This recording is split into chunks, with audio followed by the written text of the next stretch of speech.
Well, it is an important week for people of all faiths. With Passover beginning and Easter just days away, families are being forced to celebrate differently due to the coronavirus, with seders and masses moving online. Let's bring in now the president of the University of Notre Dame, Father John Jenkins. Father Jenkins, good morning.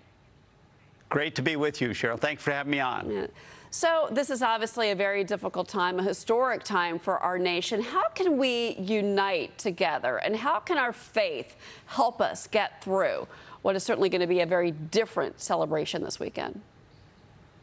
It is the strangest Easter I've ever experienced, and I'm 66 years old, so it's a different time.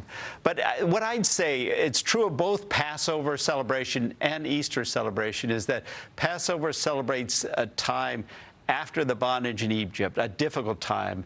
Easter celebrates a time after the death of Jesus, a difficult time. That the joy of both those events is coming through a hard period, a trying period, a difficult period. So in some ways, there's no more appropriate time to celebrate these feast days, because we have to come through together this time of challenge, this time of isolation, and come together to overcome this virus and all its consequences. Well, what advice can you give to all of us? Because so many of us are not going to be with our families for Passover, for Easter. I mean, that's tough on a lot of people. They want to be together. This is the time that we get face to face and we hug each other, and we can't do that.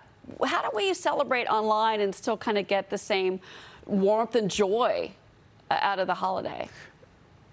It is tough, and I think there will be a sense of absence and a sense of loss. But at the same time, there's the possibility of allowing in your life a bit of reflection, a bit of prayer. You know, we live such fast-paced lives, such quick-paced lives, that it's good to kind of step back and think about those people you love and why you love them, and maybe write them a letter or an email to say that, to find times to connect even when you're not together physically. I think that's the challenge of this time, and there's opportunity as well as challenge in this time, and these feast days can be times to recognize that and to deepen our relationships, perhaps. Do you think that our faith is going to be stronger after this is all over? It can be. I think, you know, these periods, these challenges can bring out the worst and the best in us. They can bring out the isolation and selfishness, but they can also bring out a courage. We see the heroism of medical personnel who are caring for the sick, of public figures who are trying to lead us through this.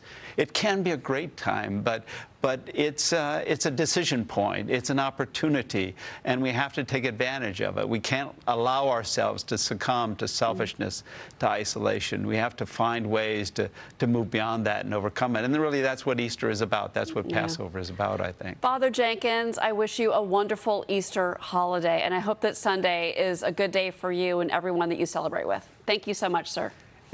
Thank you very much. Thanks for talking. All right.